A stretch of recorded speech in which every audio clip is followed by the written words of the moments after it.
சங்கீதம் 9. கர்த்தாவே, என் முழு இருதயத்தோடும் உம்மை துதிப்பேன். உம்முடைய அதிசயங்களை எல்லாம் விவரிப்பேன். உம்மில் மகிழ்ந்து களி கூறுவேன்.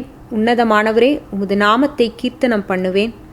என் சத்துருக்கள் பின்னாக திரும்பும்போது உமது சமூகத்தில் அவர்கள் இடருண்டு அழிந்து போவார்கள்.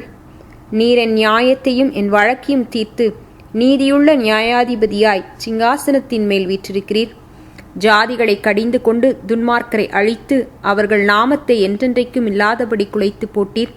சத்துருக்கள் என்றென்றைக்கும் பாழாக்கப்பட்டார்கள். அவர்கள் பட்டணங்களை நிர்மூலமாக்கினீர். அவர்கள் பேரும் அவர்களோடே கூட ஒளிந்து போயிற்று.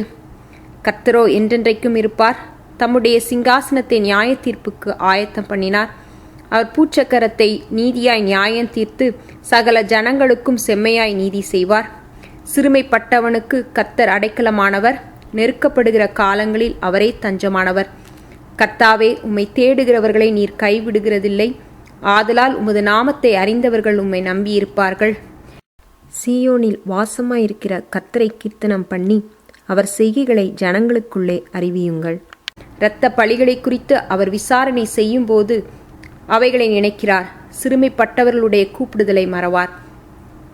மரண வாசல்களிலிருந்து என்னை தூக்கி விடுகிற கர்த்தாவே, நான் உம்முடைய துதிகளை எல்லாம் சீயோன் குமாரத்தியின் வாசல்களில் விவரித்து உம்முடைய இரட்சிப்பினால் களிகூறும்படிக்கு தேவரீர் எனக்கு இறங்கி என்னை பகைக்கிறவர்களால் எனக்கு வரும் துன்பத்தை நோக்கி பாரும்.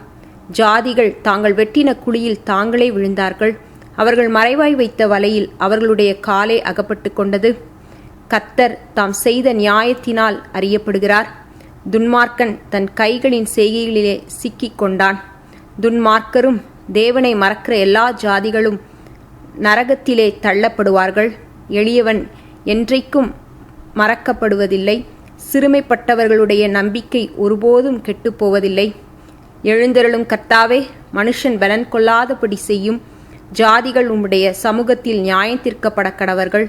ஜாதிகள் தங்களை மனுஷரென்று அறியும்படிக்கு அவர்களுக்கு பயமுண்டாக்கும் கர்த்தாவே.